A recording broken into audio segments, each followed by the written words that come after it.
대한전선에게 기회가 왔습니다. 현금을 두둑하게 들고 있는 알짜 대기업 호방그룹이 대한전선의 새 주인이 됐기 때문입니다.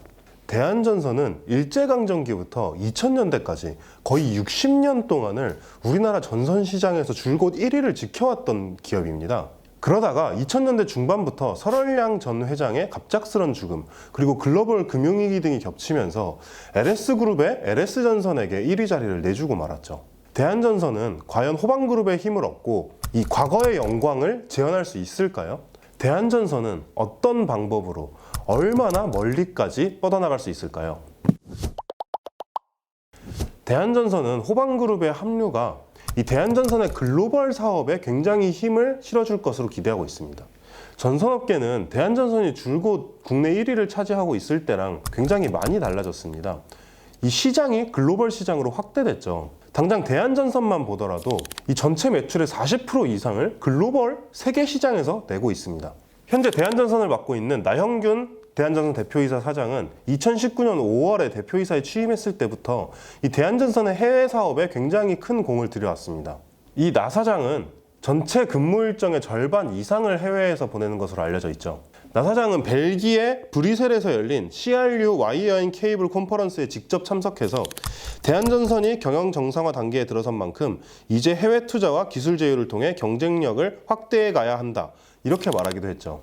호방그룹 역시 대한전선이 이 기조를 계속 이어가도록 원하는 것으로 보입니다. 호방그룹은 대한전선을 인수한 다음에 이 나 사장을 비롯해서 대한전선의 간부들을 거의 그대로 유지했거든요. 그렇다면 호방그룹은 대한전선의 해외 시장에 어떤 도움을 줄 수 있을까요? 이를 알아보기 위해선 원래 이 해외 수주라는 것이 턴키 방식으로 주로 이루어진다는 것을 알아야 됩니다. 이 턴키 방식이 뭐냐면 이 공사를 할 때 이 단순히 이제 전선회사가 전선만 납품하는 것이 아니라 이 설계, 시공 이런 것까지 완전히 한 번에 다 한 회사가 책임지는 것을 말합니다. 호방그룹, 그리고 그 중에서도 이 대한전선을 인수한 주체인 호반산업은 이 토목, 엔지니어링 이런 분야에서 굉장히 커다란 경쟁력을 갖고 있는 회사입니다. 이 대한전선이 턴키 방식으로 해외 수주를 할 때 굉장히 많은 도움이 될 수 있겠죠. 그리고 호방그룹이 좀 더 눈에 보이는 방식으로 대한전선의 해외 사업에 도움이 될 가능성도 있습니다. 바로 해외 생산기지 확대를 통해서죠. 우리가 전선 사업이란 말을 들었을 때 일반적으로 우리가 가정에서 사용하는 얇은 전선 이런 거를 생각하면 안 됩니다. 이 대한전선이 다루는 전선은 굉장히 전선 크기가 크고 그리고 무거운 전선들이에요. 그렇기 때문에 이 수요지와 생산지의 거리가 굉장히 중요합니다. 왜냐하면 무겁고 크니까 운송비가 당연히 많이 들 수밖에 없거든요. 실제로 대한전선의 1분기 보고서에도 이런 이야기가 나옵니다.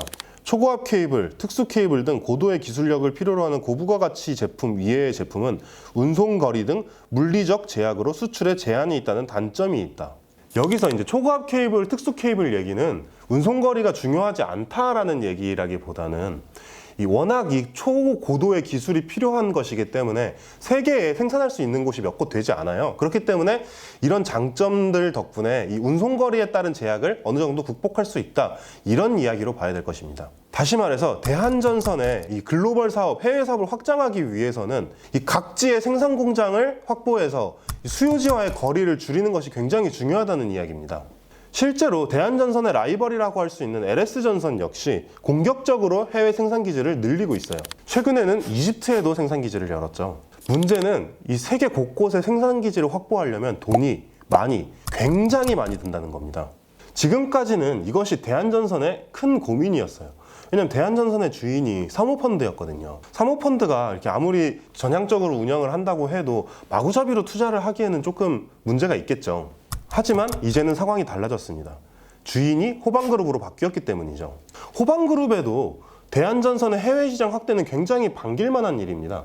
왜냐하면 호방그룹이 애초에 대한전선을 인수한 이유를 두고 이 사람들이 호방그룹이 이제 우리나라에선 잘 나가는데 이 해외에는 잘 아직 판로가 없기 때문에 이런 것을 위해서 글로벌 비중이 높은 대한전선을 인수하는 것이 아니냐, 이런 이야기가 있거든요. 그러니까 대한전선이 어쨌든 지금까지 해외에 여러 기반을 쌓아놨는데 그거를 호방그룹이 이용할 수 있게 된다는 거죠.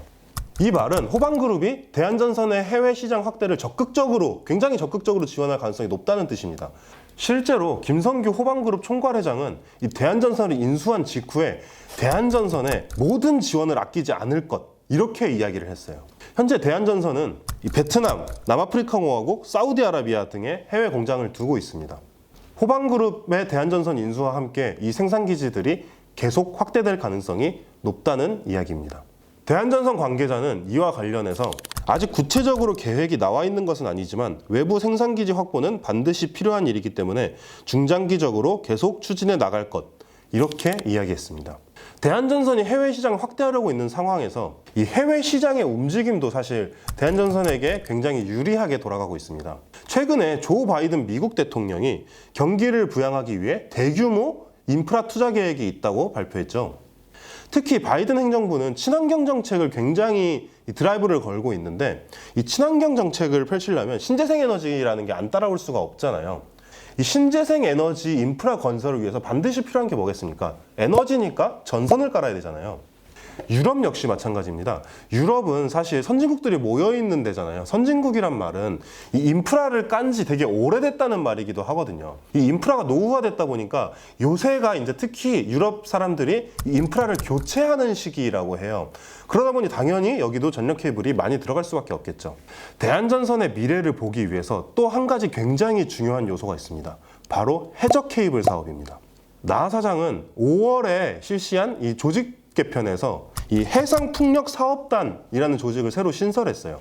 그동안 미래 먹거리로 점찍고 확대해왔던 이 해적 케이블 사업을 이제 본격적으로 한번 키워보겠다, 이런 의지가 드러났다고 볼 수 있겠죠. 해적 케이블 사업은 최근 불고 있는 이 신재생 에너지 바람을 타고 매우 커지고 있는 사업입니다.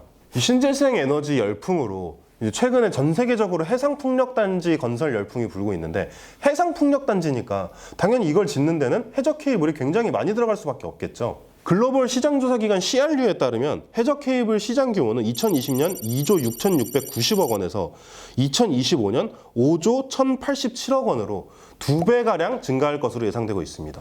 해상풍력단지에 사용된 해적 케이블은 크게 두 가지 종류가 있습니다. 바로 이 해상풍력단지에서 육지까지 전기를 끌어오는 데 사용하는 외부망 해적 케이블과 이 해상풍력단지 내부에서 사용하는 내부망 해적 케이블이죠.